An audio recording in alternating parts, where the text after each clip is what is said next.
Aleluia. Eu cumprimento a igreja com a paz do Senhor, amém? Motivo de alegria estarmos reunidos nessa noite para adorar e engrandecer o nome do Senhor e para encerrar essa série de exposição, cujo qual nós escolhemos 3 temas ali específicos a respeito dos cânticos em relação ao nascimento de Jesus Cristo, o nosso Senhor. E nessa noite eu gostaria de convidar você a abrir a sua Bíblia juntamente comigo, no livro de Lucas, no capítulo 1, versículo 67. Lucas, capítulo 1, versículo 67. O nome da série que nós, ou o tema da série que nós estaremos estudando nessa noite é Benedictus, ou seja, bendito, o cântico de Zacarias. Lucas 1, 67 ao 79.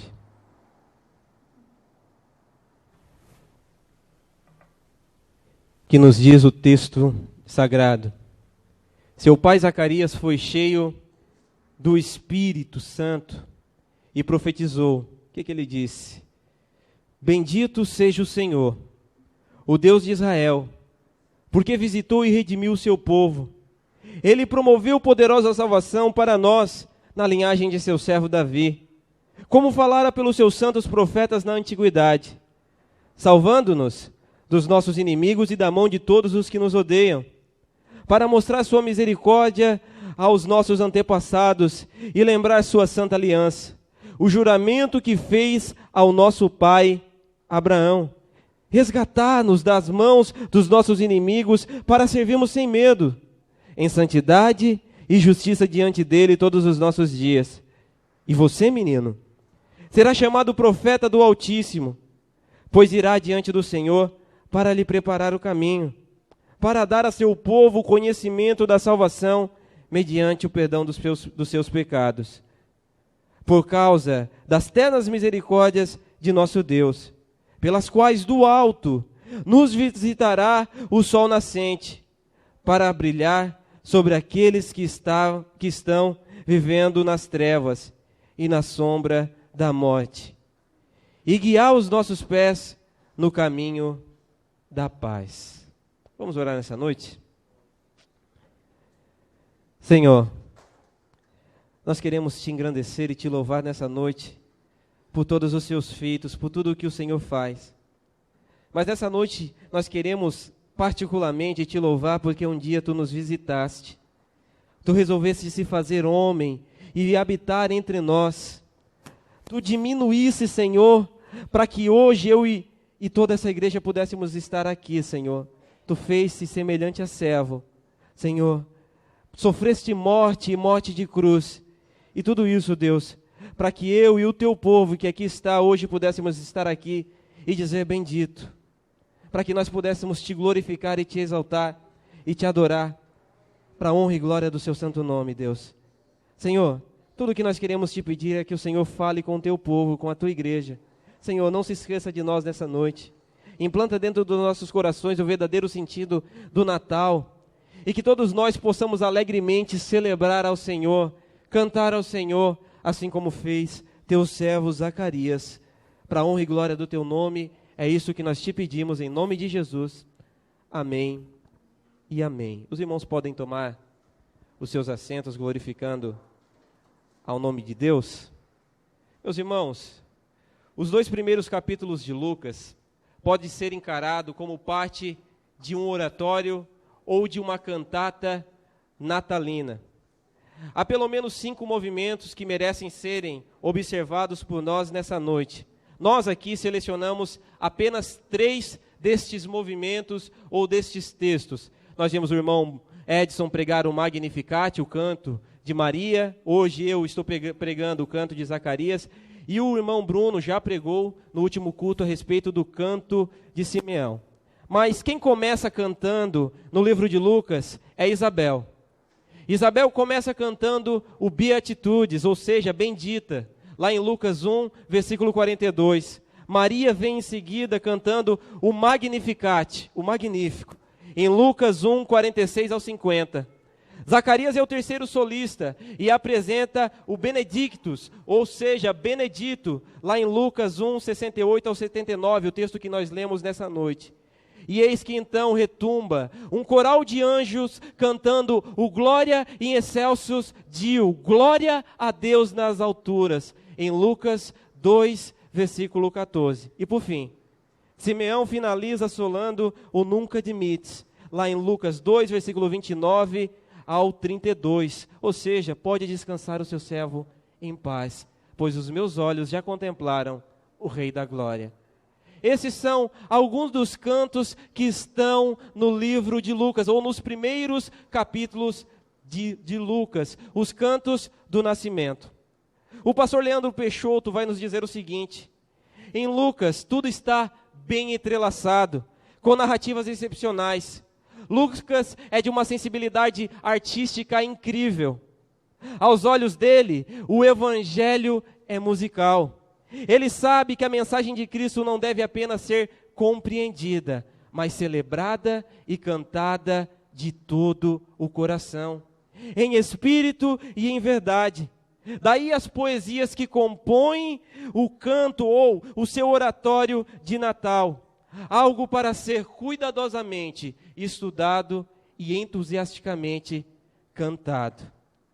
Nós vivemos num tempo, meus irmãos, em que, infelizmente, o canto na igreja tem se afastado das diretrizes que Lucas aqui colocou para nós, ou seja, as diretrizes de que Cristo deve ser o centro de nosso canto e de nossa adoração. Mas Lucas aqui, como hábil historiador, nos aponta para qual direção o nosso canto deve ir, aonde deve estar localizada a nossa adoração. Lucas deixa bem claro que é Cristo quem importa e o resto não importa. É Cristo que merece ser louvado, é Cristo que merece ser adorado, é Cristo que merece ser proclamado. Hoje nós veremos a história de João Batista, e João Batista, ele veio ao mundo para proclamar a Cristo. Lucas deixa claro isso. Antecedendo o solo de Zacarias, Isabel cantou sobre o estado de bem-aventurança daqueles que recebem o Senhor Jesus em suas vidas e se submetem ao plano de Deus. Maria magnificou a Deus com conteúdo bíblico, de coração alegre, ao Senhor de toda a graça. Mas, e Zacarias? Qual é o conteúdo do seu cântico? Que parte tem ele nesse solo magnífico? Que mensagem a música de Zacarias nos apresenta ou nos oferece no Natal? É isso que nós contemplaremos ou veremos nessa noite. E para isso eu quero que você reveja comigo um pouco a respeito da história de Zacarias. Lucas vai nos informar que Zacarias foi servir a Deus no templo. E dentre o seu grupo sacerdotal, ele foi selecionado para apresentar diante do santuário a Deus incenso. Ele foi sorteado. E no dia em que Zacarias foi entrar no templo ou no santuário, a Bíblia vai nos informar que o povo estava do lado de fora intercedendo por Zacarias. E então, quando ele entra no santuário, ele se depara com um anjo chamado Gabriel, que vai lhe dizer o seguinte, versículo 13, do capítulo 1 de Lucas. Não tenha medo, Zacarias. Sua oração foi ouvida. Isabel, sua mulher, lhe dará um filho e você lhe dará o nome de João. O versículo 18 vai nos dizer. Zacarias perguntou ao anjo: como posso ter certeza disso? Sou velho e minha mulher é de idade avançada. O anjo respondeu: sou Gabriel, o que está sempre na presença de Deus. Fui enviado para lhe transmitir essas boas novas, essas boas notícias. Agora você ficará mudo, não poderá falar até o dia em que isso aconteça, porque não acreditou em minhas palavras, que se cumprirão no tempo oportuno. Enquanto isso, o povo esperava por Zacarias, estranhando sua demora no santuário. Quando saiu, não conseguia falar nada. O povo percebeu então que ele tivera uma visão no santuário. Zacarias fazia sinais para eles, mas permanecia mudo. Quando se completou o seu período de serviço, ele voltou para casa. Depois disso, Isabel, sua mulher, engravidou. E durante 5 meses não saiu de casa. E ela dizia: isto é obra do Senhor.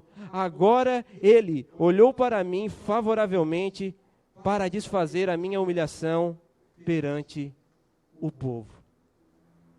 A Bíblia vai nos anunciar, vai nos falar a respeito então da história desse homem que desacreditou na promessa do Senhor e ficou mudo. Ao voltar para casa, Zacarias então começa a desfrutar da promessa do Senhor. Sua mulher fica grávida, porém eles ainda permanecia mudo. E durante 9 meses e 8 dias, foi assim que Zacarias permaneceu mudo, sem falar nada. E a pergunta que eu quero fazer nessa noite é: quais seriam as primeiras palavras de Zacarias após 9 meses sem falar nada? Imagina você, 9 meses sem falar nenhuma palavra. Quais seriam as suas palavras? O que Zacarias falou? Qual é a primeira palavra que Zacarias pronunciou? Meus irmãos, vamos dar uma olhadinha ali no versículo 57, para que a gente continue entendendo aquilo que o texto está dizendo. Olha só o que nos diz o versículo 57. Ao se completar o tempo de Isabel dar à luz, ela teve um filho. Seus vizinhos e parentes ouviram falar da grande misericórdia que o Senhor lhe havia demonstrado e se alegraram com ela. No 8º dia foram circuncidar o menino e queriam dar-lhe o nome do seu pai Zacarias. Mas sua mãe tomou a palavra e disse: não, ele será chamado João. Disseram-lhe: você não tem nenhum parente com esse nome. Então fizeram sinais ao pai do menino para saber como queria que a criança se chamasse. Ele pediu uma taubinha e, para admiração de todos, escreveu: o nome dele é João. Imediatamente, sua boca se abriu, sua língua se soltou e ele começou a falar, louvando a Deus. Zacarias não perdeu tempo. Ele sabia que o que estava acontecendo na vida dele era a misericórdia de Deus sobre ele. A Bíblia vai nos informar nos versículos seguintes que então o Espírito Santo enche Zacarias e ele começa a profetizar. E a primeira palavra que sai da sua boca é: bendito, louvado, engrandecido seja o Senhor Deus de Israel. Engrandecido seja o nosso Deus. Meus irmãos, quando nós entendemos o propósito de Deus da nossa vida, e quando o Espírito Santo está sobre nós, é impossível nós não saltarmos em louvores assim Zacarias. Eu quero dizer para você que ainda não entendeu o propósito de Deus na sua vida, o Senhor Jesus Cristo veio para te salvar. Ele veio para te tirar das trevas, te trazer para a luz. Ele veio para derramar o seu amor ao mundo. Ele veio te dar um propósito diferente de glorificar o nome do Senhor eternamente. Por isso, se nessa noite você está desanimado, você está sem perspectiva, você ainda não tem coragem de glorificar o nome do Senhor em toda a sua vida, eu espero que o Espírito Santo possa abrir a sua boca, na semelhança que ele fez na vida de Zacarias, e que você possa carregar nos seus lábios palavras de gratidão, como a de Zacarias, dizendo: bendito, louvado, engrandecido seja o nome do nosso Deus. Eu sei, meus irmãos, as dificuldades da vida muitas vezes nos afrontam.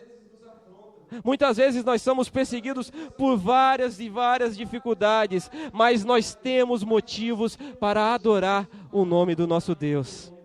Nós temos. Até aqui o Senhor nos ajudou, irmãos.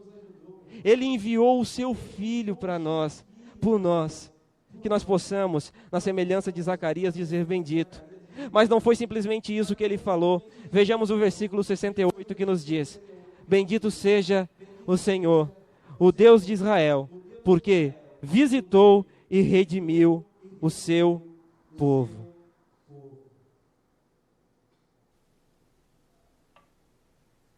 O verbo visitar indica a ação de ir para ver, conhecer e ajudar pessoalmente alguém necessitado. E isso nos traz à memória um texto bastante conhecido de todos nós, que está lá em Mateus, capítulo 25, versículo 42 e 43. Você que tem sua Bíblia, por favor, acompanhe comigo. Mateus, capítulo 25, versículo 42 e 43.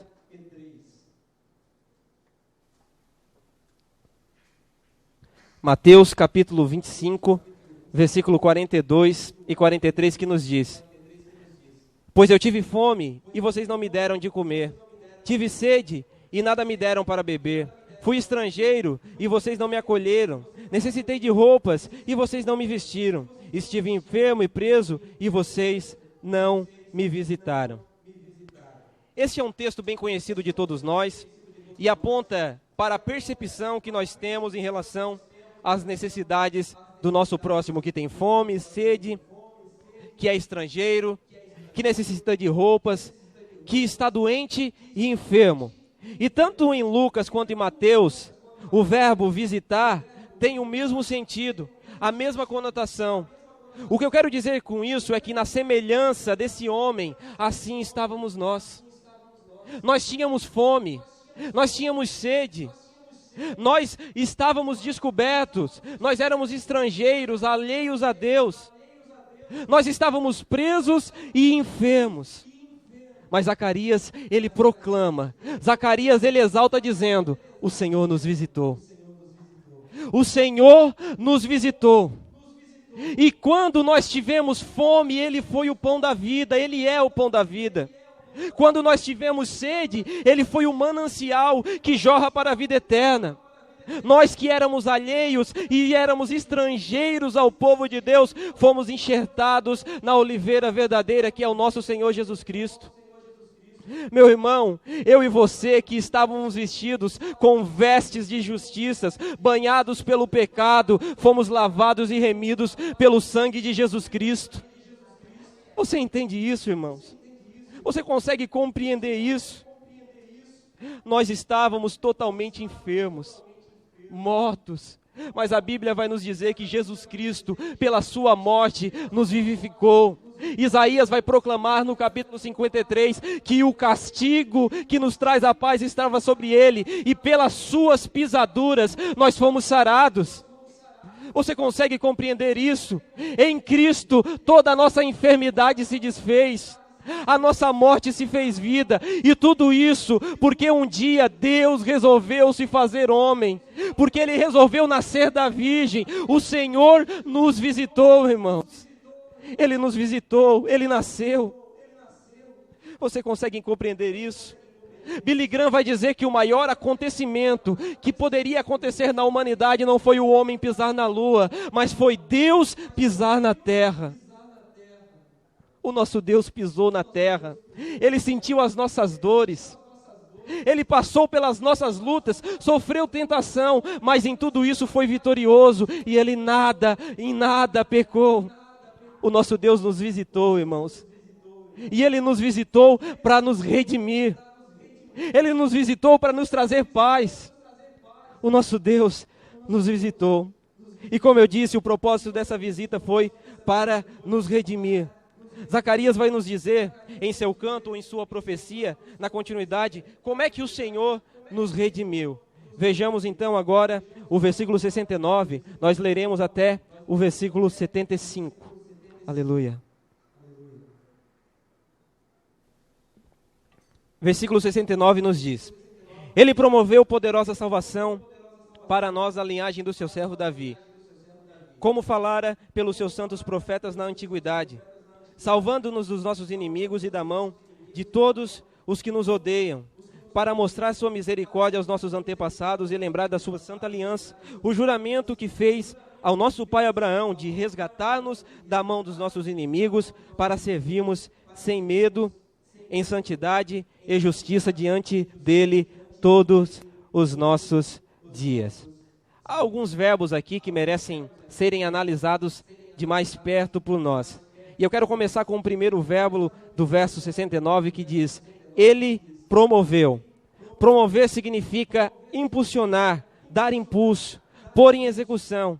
O Senhor promoveu, Ele impulsionou, executou em nós a sua poderosa salvação.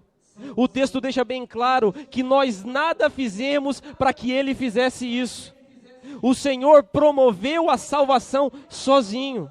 Foi Ele que subiu ao Calvário, foi Ele que foi ao madeiro, foi Ele que se entregou, foi Ele que promoveu a sua salvação em nós.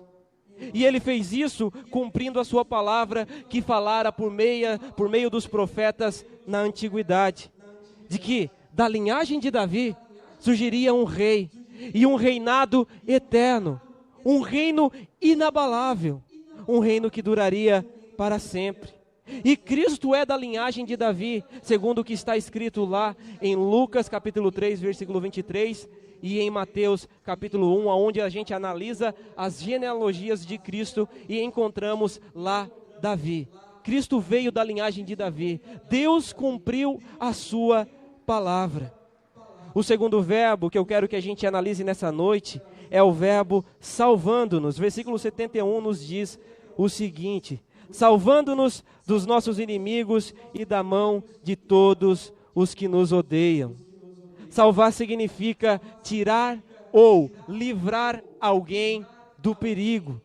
O verso 71 diz que esse menino que estava prestes para nascer, ele nos salvou dos nossos inimigos e da mão de todos aqueles que nos odeiam. É nítido que no período em que Cristo nasceu, havia uma grande expectativa em relação à vinda do Messias, pois Israel estava sendo subjugada pelo povo romano. Israel estava sendo dominada pelos romanos, e então eles esperavam um Salvador que os remiria, que os libertaria do domínio dos romanos. Só que Cristo veio fazer muito mais do que isso. Ele não veio simplesmente libertar Israel dos romanos, mas Ele veio para nos libertar das nossas cadeias espirituais. A Bíblia vai nos informar lá em Efésios capítulo 2, que nós somos escravos do diabo, que nós éramos escravos do mundo, que nós éramos escravos do pecado, mas ela também vai nos dizer que pela graça Cristo nos libertou. Cristo nos visitou para nos salvar.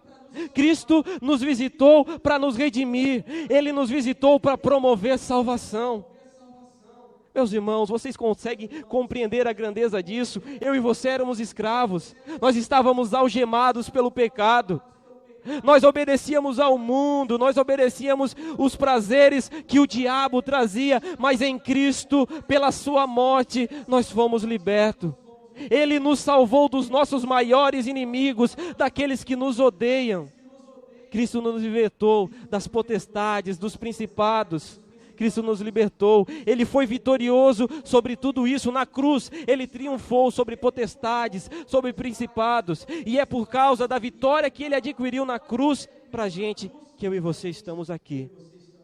Cristo, Ele nos salvou de todos os nossos inimigos, de todos aqueles que nos odeiam, de todos aqueles que querem o nosso mal. Ele nos livrou das mãos de Satanás, das suas armadilhas. Cristo nos salvou. Com tudo isso, demonstrou que é fiel à sua palavra. Vejamos o verso 72, 73 e 74.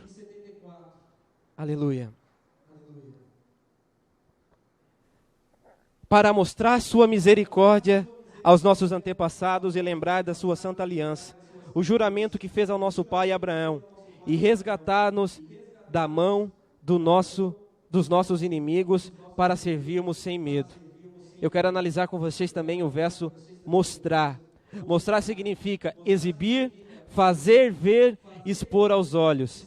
O Senhor Jesus, através da misericórdia de Deus, mostrou a todos, inclusive aos antepassados, de que Ele é fiel para cumprir a sua palavra. Tudo aquilo que havia sido predito pelos santos profetas, tudo aquilo que havia sido predito nas alianças, na lei, estava se cumprindo através do nascimento desse menino. Todos eles esperavam o Messias que estava por vir, e Deus foi misericordioso e mostrou que Ele é fiel à sua santa palavra. Mas Ele não simplesmente mostrou, Ele também trouxe Cristo para lembrar a sua santa aliança. E lembrar significa trazer à memória, recordar. Cristo é a lembrança da aliança de Deus com Abraão. E o meio pelo qual Deus honra tal aliança. Há uma promessa que Deus fez com Abraão, há um pacto que Deus fez com Abraão, de que os descendentes de Abraão seriam mais numerosos do que as estrelas do céu, e de que tais descendentes serviriam a Deus sem medo. E Cristo é a concretização desse pacto, dessa aliança. Ele é a lembrança de que Deus é fiel e cumpriu aquilo que ele havia predito a Abraão. Cristo é a lembrança desse pacto. Ele é a lembrança de Deus da sua fidelidade, daquilo que ele fez em Abraão. Paulo vai nos dizer, então, que os descendentes de Abraão não são aqueles que são descendentes segundo a carne, mas aqueles que têm a fé de Abraão. E nós, a igreja, hoje também somos filhos de Abraão, porque temos a fé de Abraão. Só que essa fé só existe porque ela é gerada em Cristo. Cristo é a execução do pacto de Deus com Abraão. O pacto de Deus com Abraão só é verdadeiro porque Cristo é quem sela tal pacto. Nós não teríamos capacidade de ser fiel ao pacto se Deus não intervisse com Cristo. E além de lembrar, o texto fala a respeito de servirmos sem medos. E servir significa prestar serviço, cumprir determinados deveres. E agora, sem medo, eu e você podemos servir a Deus, pois aquele que nos acusava diante de Deus, o nosso inimigo, Satanás, ele foi vencido. Nenhuma condenação há mais para aqueles que têm Cristo Jesus nas suas vidas. Nós não estamos mais em trevas, nós não estamos mais em condenação. Cristo nos deu a oportunidade de servir a Deus sem medo. Não há mais um acusador, irmãos, que possa nos acusar, pois o sangue de Cristo foi o suficiente para nos livrar de toda a nossa injustiça. E por quanto tempo não há mais condenação, irmão James? Será que essa condenação não existe simplesmente em um dia, 2 dias? Será que essa condenação, ela não existe simplesmente em uma semana? Vejamos o que o versículo 75 nos diz. Em santidade e justiça diante dele um dia, 2 dias? Não. Em santidade e justiça diante dele todos os dias. Todos os nossos dias. A salvação que Cristo promoveu na cruz foi eficaz.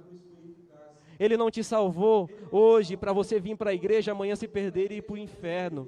Cristo te salvou e te remiu para que até o fim você persevere. Cristo te lavou e te redimiu para que naquele dia, no culto eterno, você esteja presente com aqueles que adorarão o Rei dos Reis. Cristo promoveu em você uma salvação eficaz. Ele te salvou para servi-lo para sempre.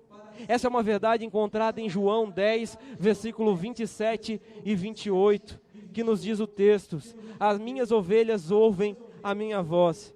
Eu as conheço e elas me seguem. Eu lhes dou a vida eterna e elas jamais perecerão. Ninguém poderá arrancá-las das minhas mãos. Nós somos ovelhas de Cristo, irmãos. Se somos ovelhas de Cristo, ninguém, nem Satanás, nem o pecado, nem a morte, nada pode nos arrancar das mãos de Deus. Você pode ter segurança da sua salvação se você está firmado em Cristo Jesus, nesse menino que nasceu. Você pode saltar de alegria, pois Cristo comprou para você salvação eterna, salvação para sempre. Ele abriu as portas do céu para você, meu irmão. Cristo nos salvou e nos redimiu para todo o sempre. No Senhor estamos seguros. Fica aqui algumas perguntas desse cântico, dessa profecia. Será que Zacarias nos apresentou aqui, nesse pequeno texto, motivos suficientes para que a gente glorifique o nome de Deus no Natal? Será que ele já nos deu aqui motivo suficiente para que a gente continue adorando o Senhor, porque ele veio, nos visitou e nasceu? Será que Zacarias nos apresentou aqui? Além disso, Zacarias nos apresenta mais motivos, além desses que nós já vimos. Na continuidade, nós iremos ver que Deus deve ser louvado por haver quem anuncia o Evangelho. A aliança eterna de Deus conosco, em Cristo, deve ser anunciada a todos. Afinal, como as ovelhas ouvirão e seguirão o Senhor, se não há quem pregue, se não há quem anuncie? Por isso é que o Senhor providenciou que sempre existisse os seus anunciadores. Zacarias compreende a ação de Deus e louva o Senhor por seu filho, João Batista, que é o nosso precursor na anunciação do Evangelho. O versículo 76 e 77 vai nos dizer o seguinte: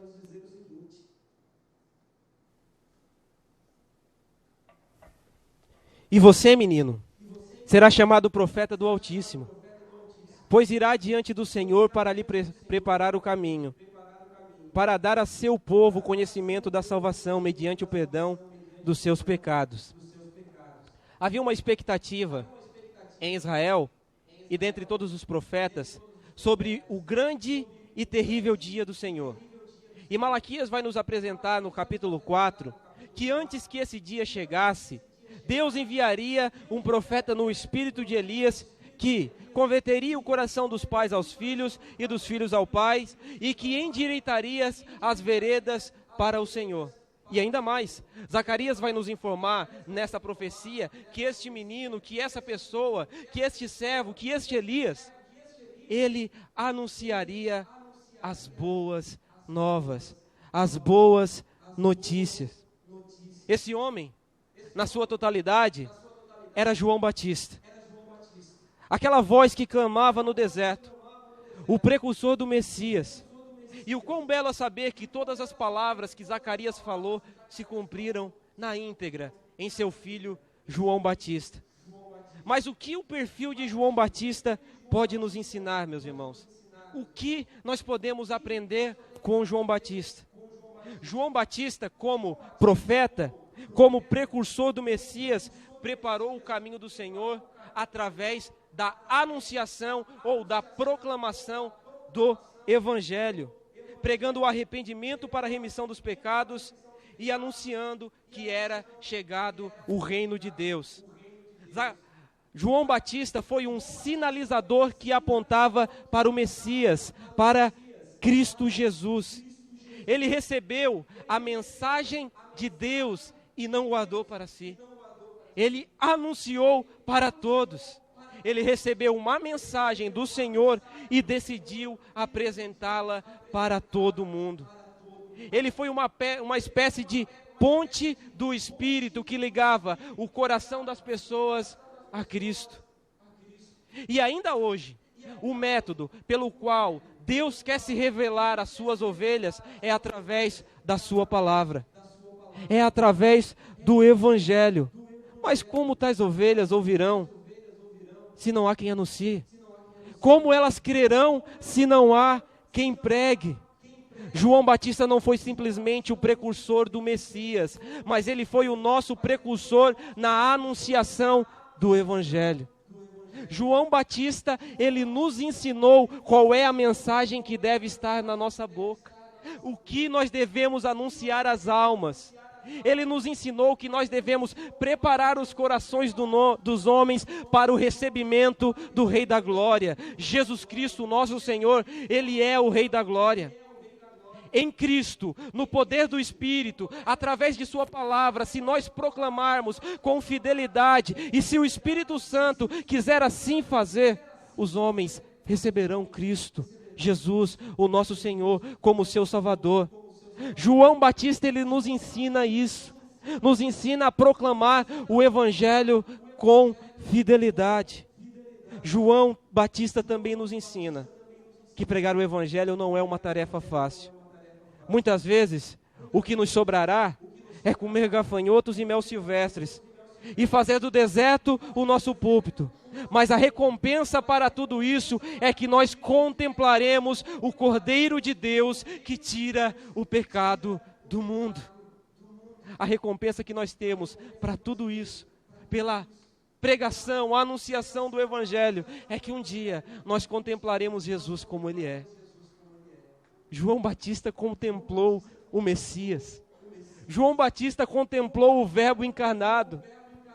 E ele disse, eis aí, o Cordeiro de Deus, que tira o pecado do mundo. Cristo é o Cordeiro de Deus, que tira o pecado do mundo.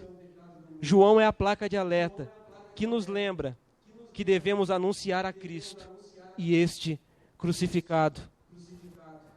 Ao longo do cântico de Zacarias, nós vimos vários motivos pelos quais nós devemos louvar o nome de Deus. No versículo 68, nós vimos que devemos louvar o nome de Deus porque o Senhor nos visitou. Ao longo do texto nós vamos ver que devemos louvar o nome de Deus pela sua santa aliança e pelo cumprimento de tal aliança. Então o texto vai nos informar ainda mais que devemos louvar o nome do Senhor por haver quem anuncia o Evangelho.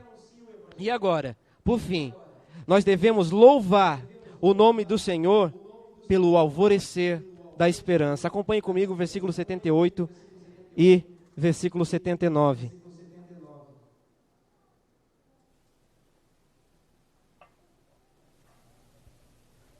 Versículos 78 e 79 vai nos dizer: por causa das ternas misericórdias de nosso Deus, pelas quais do alto nos visitará o sol nascente, para brilhar sobre aqueles que estão vivendo nas trevas e na sombra da morte, reguiar os nossos pés no caminho da paz.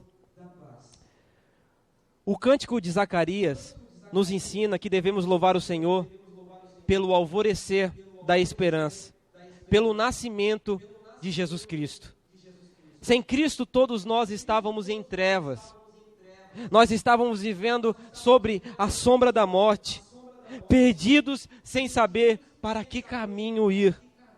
Nós estávamos andando na tormenta da ansiosidade e do medo. Nós estávamos totalmente amedrontados.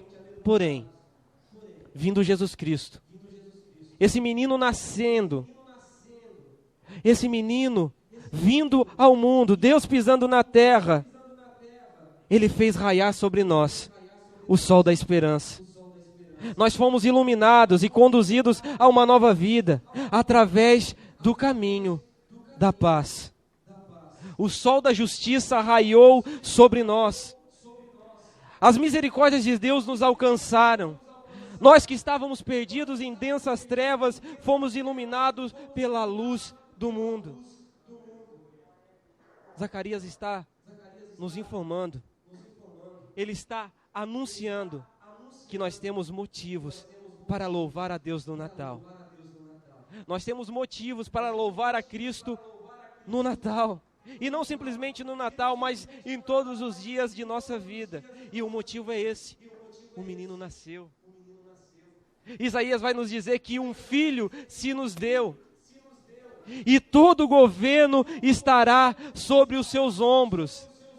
E o seu nome será Maravilhoso, Conselheiro, Deus Forte, Pai Eterno, Príncipe da Paz. O Senhor nos visitou, irmãos. O Senhor nasceu. Você tem motivos para adorá-lo, motivos para glorificá-lo, motivos para engrandecê-lo. Lembra o que você era.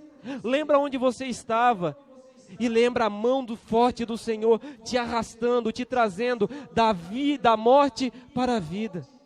Eu quero terminar dizendo que o nascimento de Jesus é justificado pela morte e pela sua ressurreição. O começo é justificado pelo fim. O alvorecer da esperança raiou, pois o menino nasceu. Hoje à noite, somos todos chamados a receber o Rei Jesus, convidados a celebrar a sua salvação, intimados a receber luz, paz e direção. Hoje à noite nós devemos, assim como Zacarias, cantar ao Senhor. Nós devemos cantar com Zacarias e cantar como Zacarias, louvando a Deus e dizendo: bendito, bendito. Bendito é o Senhor, o Deus de Israel. Irmãos, essa é uma das mais belas profecias em toda a Bíblia. Nela a gente não vê tantos descobrimentos do futuro, nela nós vimos mais atos do passado relembranças daquilo que os profetas já disseram, mas ela foi inspirada pelo Espírito. E aqui nós temos então uma diretriz. Aqui nós temos um meio ou a forma como a nossa adoração deve ser. Que nós possamos dizer como Isabel, como Maria, como Zacarias, como os anjos que glorificaram a Deus, glória a Deus nas alturas. Como Simeão, que entendeu que a melhor coisa que podia acontecer na sua vida foi contemplar o Rei dos Reis. Essa é a melhor coisa que eu e você podemos receber na nossa vida, a visitação do Senhor. Que o Senhor Jesus possa visitar cada um de nós, que Ele possa visitar as nossas mentes e nossas consciências e nos relembrando que não há mais nada importante do que o seu nascimento, a sua morte e a sua ressurreição. Que nós possamos nesse Natal celebrar ao Senhor, cantar com alegria, relembrando que um dia o Senhor nos visitou.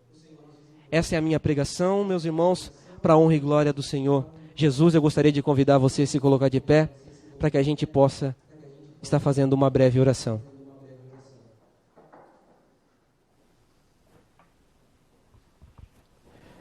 Vamos orar nessa noite. Jesus, nós te louvamos pelo texto maravilhoso que nós lemos nessa noite e por todas as verdades que estão dentro desse texto. Ajuda-nos a te glorificar e te honrar pela tua visita, pela tua grande misericórdia que teve para conosco. Ajuda-nos, Deus, a viver, Senhor, para a tua glória e para o teu louvor. Que em todos os momentos de nossa vida nós podemos trazer à tona ou à nossa mente a tua tão rica e poderosa salvação, a salvação que tu trouxe a nós. Deus, ajuda-nos sempre a manifestar gratidão, a ser mais e mais gratos a ti. Jesus, nós te louvamos por esses textos, por esses cânticos, e ajuda-nos nesse Natal celebrarmos em espírito e em verdade, que nós possamos proclamar a tua palavra no poder do Espírito Santo, para a honra e glória do teu nome, Jesus. Amém e amém.